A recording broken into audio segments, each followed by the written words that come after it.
Stop. I can't take it anymore. Oh, I do the live ones too. Yes, I know. I saw your act in the theater. You're really quite good. Quite a certain harmful habit.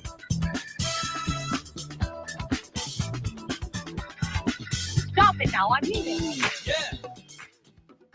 Hello and welcome back. We are breaking up with RBS. This is episode number 47, and I am Tawny Santabria. And I'm JDK Winnikin, still after all this time. And we are here to debunk the junk. I don't know. Did you think you were going to change? No. But okay. just in case somebody else thought I was going to, I figured I would just say. Oh, that's good. Really, transparency, like what we talk about, being clear, real. Absolutely. Yeah, I like it. And if nobody was concerned about it, I just assumed that in case they were. Right. Because you never know. Never know. Yeah. Never know. Good. All right. Well, welcome back. Good to see you. Welcome back to all of you. Thank you so much for joining us. If you're listening live, good morning. If you're listening as a podcast, thank you so much for subscribing and for leaving a review for us. We really appreciate it. You can also watch us on our YouTube channel at Breaking Up with RBS. Also, our Facebook group of the same name is out there. Tawny's also offering a 6-week webinar series, Like a right? self-mastery course program Self-mastery that people can just take on their own whenever they want Mm-hmm. and work with their stress response. And I've been getting notes from people saying, I signed up and it's great. Awesome. I said, what? And I say something back like, what took you so long? Yeah, good. And I like it. Anyway, so that's available too. And where can they find that directly? At what website? Unperfectyourself.com. That's a good one. Yeah. That's a good one. Self-mastery sounds like a really desirable thing. Well, it's kind of nice to be our own expert into ourselves, right? Mhm. What are we waiting for? Mm-hmm. Right. And oftentimes we're waiting for other things to happen outside of us that will help us feel like we're in more control or Yes. mastery. Yes. Yeah. Yeah. So anyway, so last week we talked about the arrival of your grandbaby and Mhm. all that. I trust that's still going well. All still going well. That's good. We Yeah. spent a lot of time talking a little bit about, getting into the body and what that meant and all the messaging that we get over time to Yep. get out of our body. I was thinking if we had nothing else to talk about today, one thing I know that is a lot of people are going through is a lot of fatigue at just a world that seems really intense. Mm-hmm. No matter where people stand on any given issue going on in the world and the country, it's been a real tense time. Now, I suppose pretty much every human history period in human history has had its stresses, right? Mhm. Yeah. Yeah. But it seems like a lot lately, Mhm. and one thing I have heard from several people who talk to me about the okayness that we always stress, that we have a choice to be okay.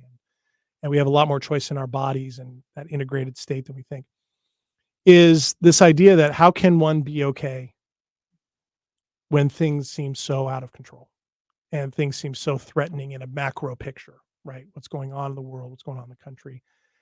And I don't think it matters from whatever perspective or position one might take on any one of these things. Stress seems to be really high. And so somebody said to me once in anger when I was suggesting maybe letting something go, well, that means I'm giving it up. It means I'm giving up on caring, and I can't do that. Mm-hmm.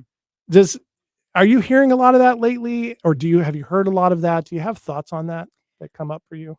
Well, I think I have a lot of thoughts on that, JD. Yes, there's a couple different things. One thing, most of us associate care and worry together. Oh, Right. So if we aren't worrying about it, we don't then care. we don't care. Right. So that is one problem. Mhm. Right. So Oh, we don't want to let anything go or not worry about it, because then that would suggest we don't care. Oh my goodness. Yeah. That's something to put up into the light, isn't it? Yes. So that's a story that we've been conditioned to believe Mhm. that is taxing us all over the place. Oh my God. Right. On a macro level and, right in front of us in our day to day. Mhm. Right.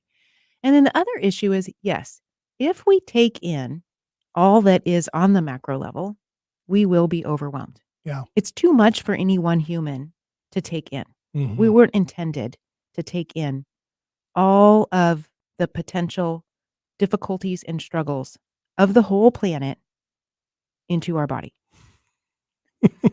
We don't want to aren't? do this. No. But it's so important.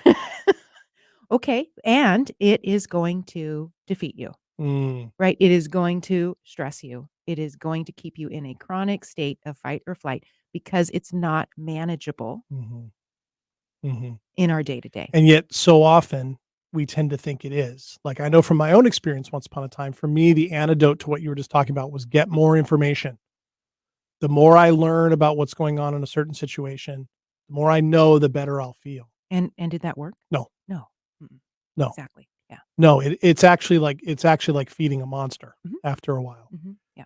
because because if you already have questions and stress and anxiety, you might hear some things that quell one part, but then something else gets introduced that kicks off a whole new level of it. And and boy, that what you just said about caring about something and worrying, we equate. Mhm. Wow. Mhm. Yeah. But we punish ourselves by doing that. We're the ones who suffer, right? It's not the issue itself, because the issue is bigger than us, and it's not the people we might disagree with. They're not suffering. Right. But I think folks, not only have we been conditioned to put those two things together, Yeah. but we also feel like it's our duty, Uh-huh. right? Like because there's something about that we believe, Mhm. right? So in order to move through that and not put those two together, we've also then have to believe not so much struggle, but that they don't have to be together. Like Yeah. we can experience caring. Mhm. Certainly, we care about something and not worry that it be this way. Yeah. And that's the Or good worry about what will happen if it doesn't go our way. Right. exactly. Yes. Mhm. And that's the part of the experience. We talked about last week sort of if we're up in our head, that keeps us from actually experiencing what life can offer, the depth of what life can offer. Mhm. Caring with worry keeps us in the head. It does. What if this? What if that? I got to make it this way. They won't do it that way. Mhm. What's going to happen? All the while our body is taking a beating. We can't care. Yeah. That's not care. That's worry. Mhm. But what if we cared and Mhm. connected Yeah. and let go of needing things to be a particular way? We actually then could engage more fully and deeply Mhm. with whatever it is that we cared about. Yeah. Yeah. And probably from a much more effective space in terms of being involved in something, or, whatever it might be, and taking care of our bodies in the process and listening to them Mhm. in the process. Because that's the thing, I've been struck by, for a while now, but particularly in the last handful of weeks, seeing all the responses to all the big, Big admittedly, things. very The big big things things. going on in Yes. the world. Mhm. So much of people's responses are falling to fight or flight. In some Yeah. cases, and literally of both. Uh-huh. People wanting to fight other sides on something, literally in some cases, or run from them. Mhm. you know? That's our stress response kicking into something that is way too big for Mhm. us to, on an individual level, handle. Yeah. Yeah.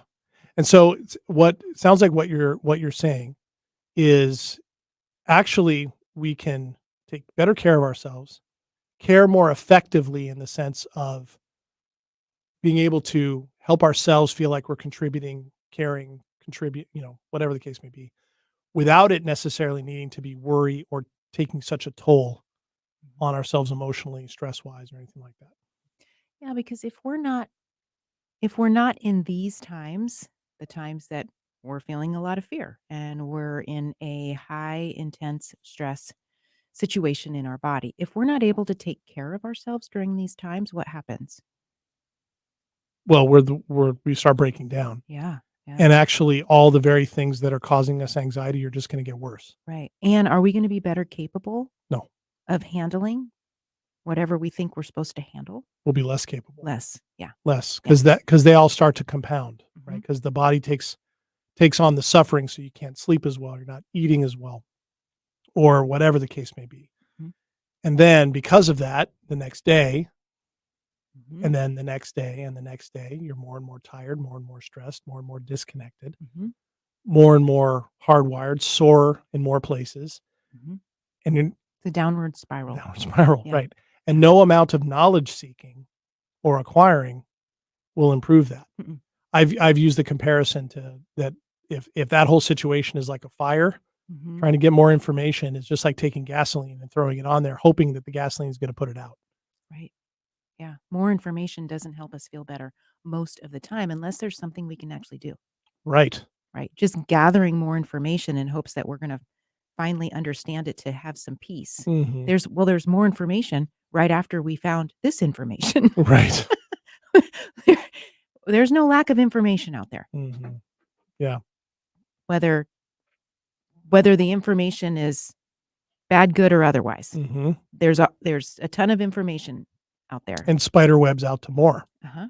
which is just more opportunities to worry about other things. Right. Exactly. Right. Exactly. So where then does, and this is the other word that people sometimes have trouble with in times like this, acceptance Mhm. of the reality of things, Mhm. right? Because the things that people are really battling about right now, yes, issues always play out, but you know, the one thing we all have in common is that they've happened, whatever they are, Mhm. they've happened. Yeah. So the second they've happened, Mhm. they're done, as far as we're concerned. Mhm. So with acceptance of that, what then becomes possible? And I realize acceptance can be a headspace term. I've used it as such before. Yeah. Um, Yeah. well, how does acceptance fit into that? And then what does that open up for us? Sure. Um, gosh, acceptance can also be a body thing, I Oh, I think. know it can. I know it Yeah, can. yeah, okay. I guess that's what I'm Okay. asking is how do Yeah. we, because Yes. I think sometimes people think about acceptance if they're not connected to their body space, Mhm. that just puts it right back up in the head and it's not all that constructive. So what's different about it from the body Right. So space? the body space allows us to know that we're okay. Even though there's something out there Mhm. that just happened that we don't we have emotions about, that Mhm. we have maybe we've got some thinking about it that feels very scary. And when we get into our body, if we're able to connect with our body, we also know that in this moment we're okay. Right. In this very moment. In this very moment, because that's all that we can work with is this very moment. We've got to get to okay for us to even really see clearly, Mhm. right?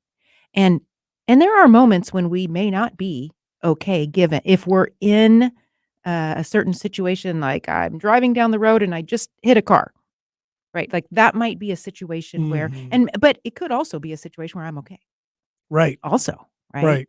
So in many cases, most of the time we are okay in our body. Mhm. It's when we're up in the head thinking about all the things that we need to change and do differently, Or the stories of what everything or means. what everything means and what other people need to change and do differently. Right. We feel not okay. Right. But the reality is we are okay 99% of the time, Mhm. right? If we can be thinking about all of this, Mhm. right? If we have the capacity to think about all of the things that we're not happy with, Mhm. then we're okay in our body. That's true. That's a great point. Mhm.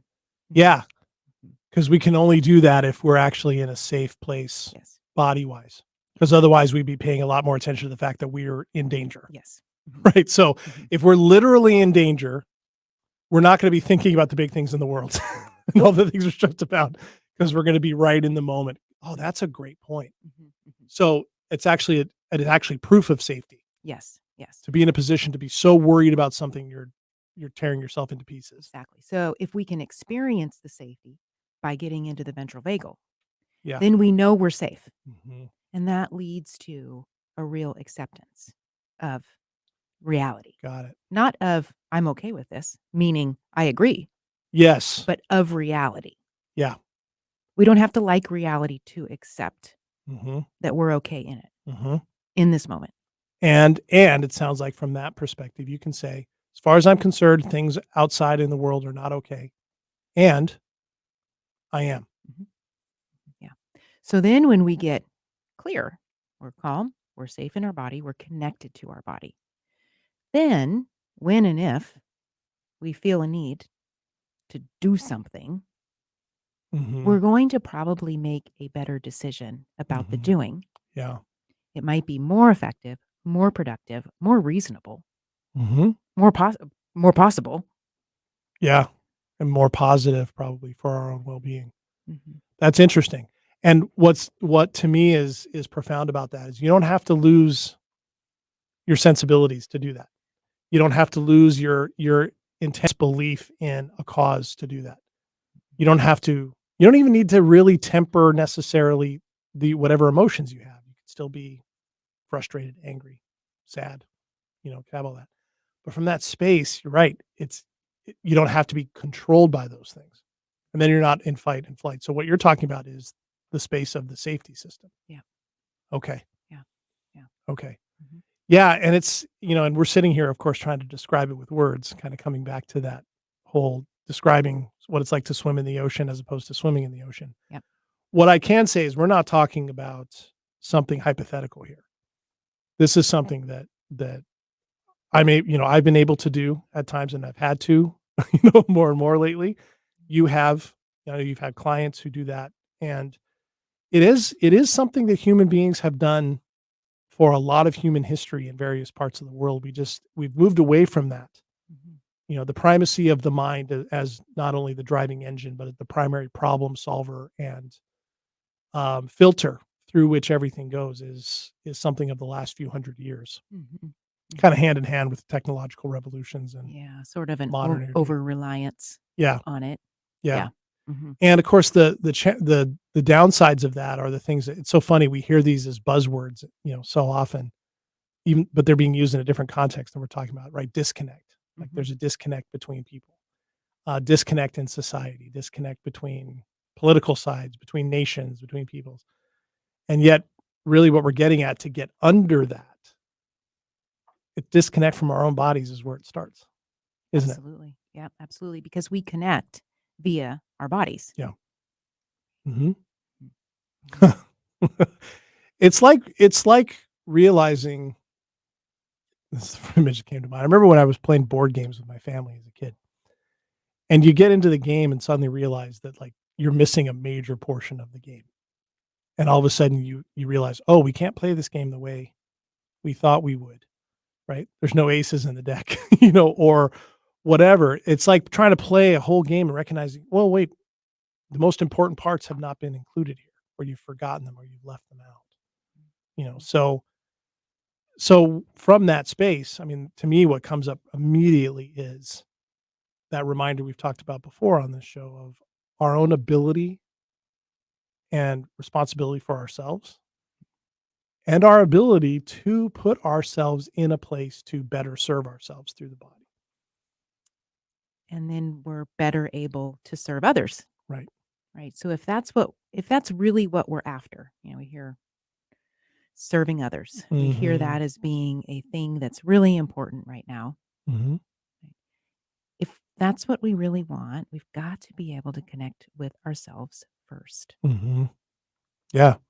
And then, of course, one to one, one to others. It's funny. One of the hallmarks of the big battles, I guess, around all these things happening in the world, it's easy to personify, quote unquote, the other side into almost like this single entity Mhm. that we then take on in a gladiatorial fashion, or that's how it feels.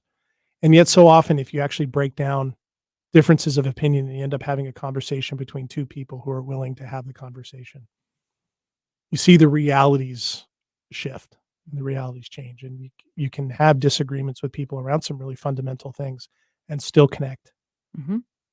and still be okay and maybe see things a little bit differently, cool the temperatures a little bit. Sure. And because this is something I truly believe, that when we scrape away all the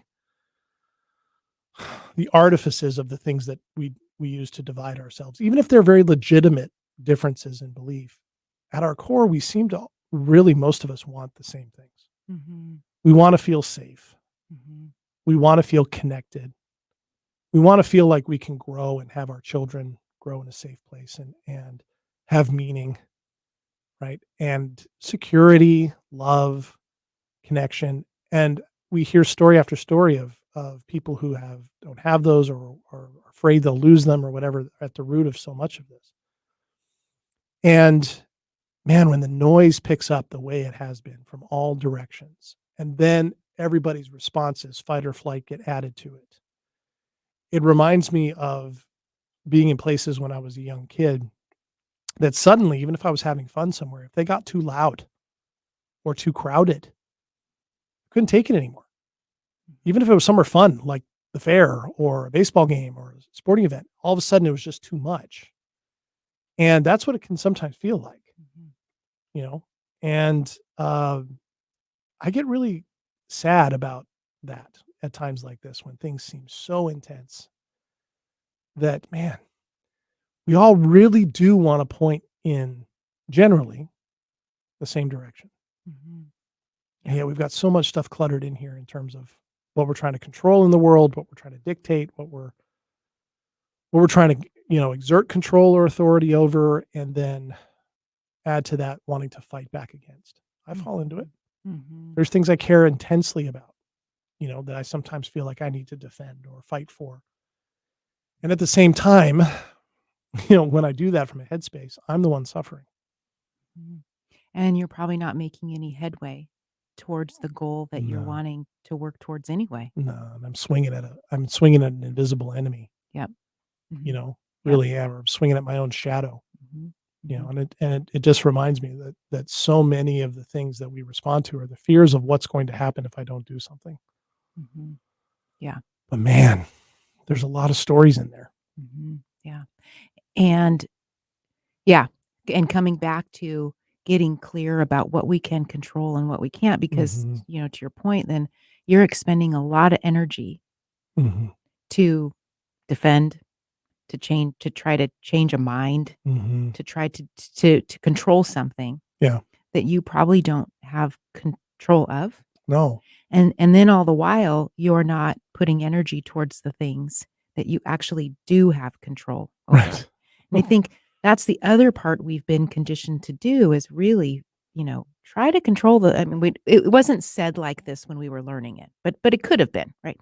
Okay. Try to control the things you have no control over. Put all your energy into that. Focus on that and ruminate about that.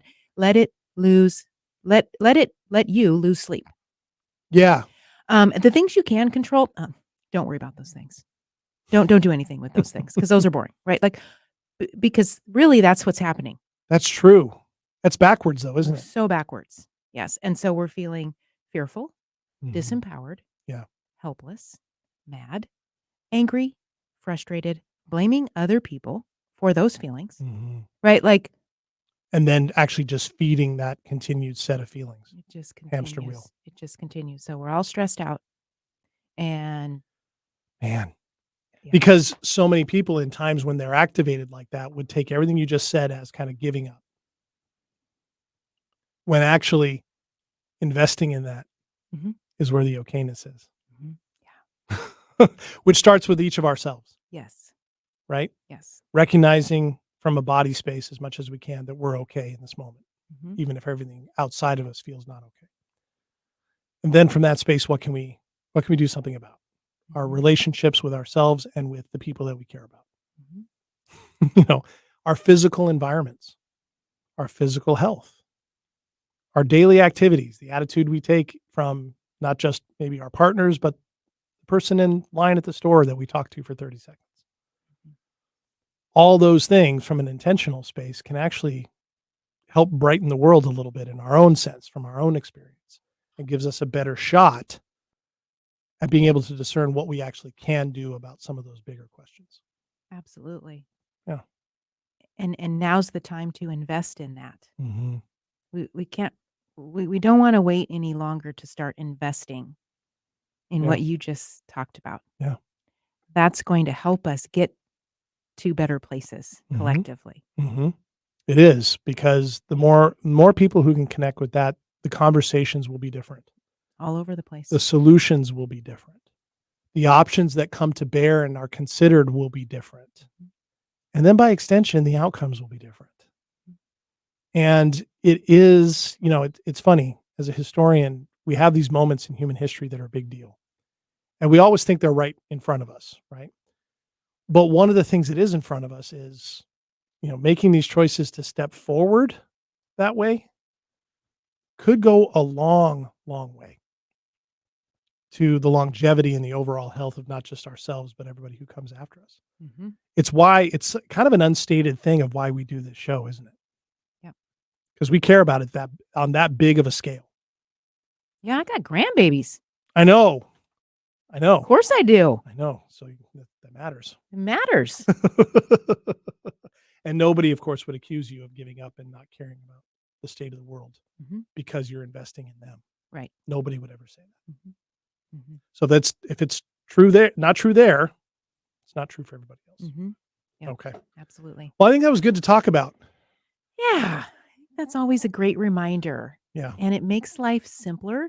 Mm-hmm. And then we feel more empowered as we're engaging in it. Yeah.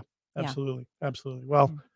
all right. Well, I'm sure we could say a lot more about that, and Yep. maybe we will in the days ahead. We'll see how things go. But We will. thanks for that, Yeah, Tawny. I think it Absolutely. just Thank you. feel lighter Mhm. having at least talked about it. So Yeah. hopefully that's the same for all of you out there. Thanks for listening to this episode of Breaking Up with RBS. And remember, being okay starts with you. So we'll be back next week for another episode. Until then, I am JDK Winnikin, And I am Tawny Santabria. and choose to be okay. I like that. Starts with you. Starts with you. I like it. All righty. See you next time. Mhm.